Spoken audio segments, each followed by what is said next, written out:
കൗസല്യാ സുപ്രജാ രാമപൂർവ സന്ധ്യാ എല്ലാവർക്കും നമസ്കാരം. പുതിയൊരു വീഡിയോയിലേക്ക് എല്ലാവർക്കും സ്വാഗതം.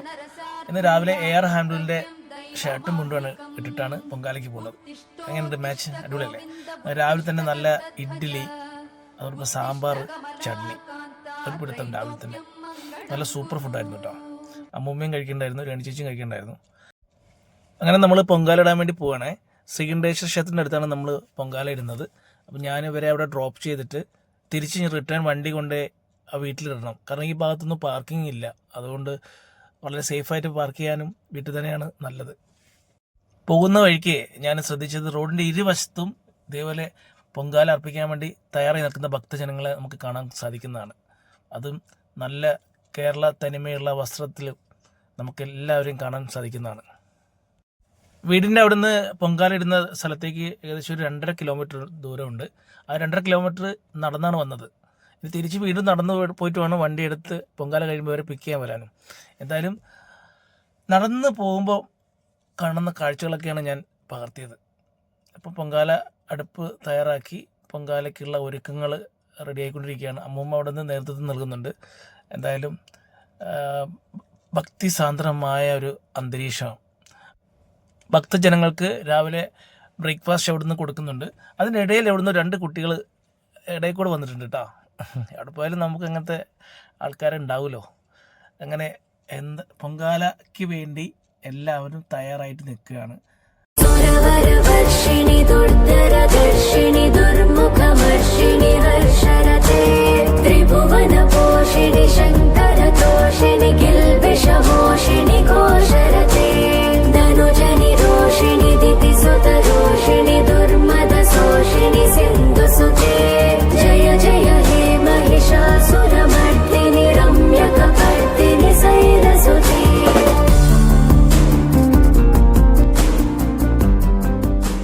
അങ്ങനെ നമ്മൾ പൊങ്കാലയ്ക്ക് അടുപ്പ് കത്തിച്ചു കഴിഞ്ഞു. ഭക്തിസാന്ദ്രമായി എല്ലാവരും പ്രാർത്ഥനയോടുകൂടി എല്ലാവരും അടുപ്പ് കത്തിക്കുന്നതാണ് നമ്മൾ കാണുന്നത്.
അങ്ങനെ നമ്മളെ ഈ വർഷത്തെ പൊങ്കാല വളരെ ഭംഗിയായി നടന്നു. അപ്പോൾ നമ്മൾ ഇനിയിപ്പം എറണാകുളത്തേക്ക് തിരിക്കാൻ തയ്യാറെടുക്കുകയാണ്. അങ്ങനെ എല്ലാവരും യാത്ര പറഞ്ഞ് അടുത്ത വർഷം ഇതേപോലെ നമുക്കെല്ലാവർക്കും ഒന്നിച്ച് പൊങ്കാലയ്ക്ക് വരാൻ അവസരം ദേവി ഒരുക്കി തരട്ടെ എന്ന് പ്രാർത്ഥിക്കുന്നു. താങ്ക്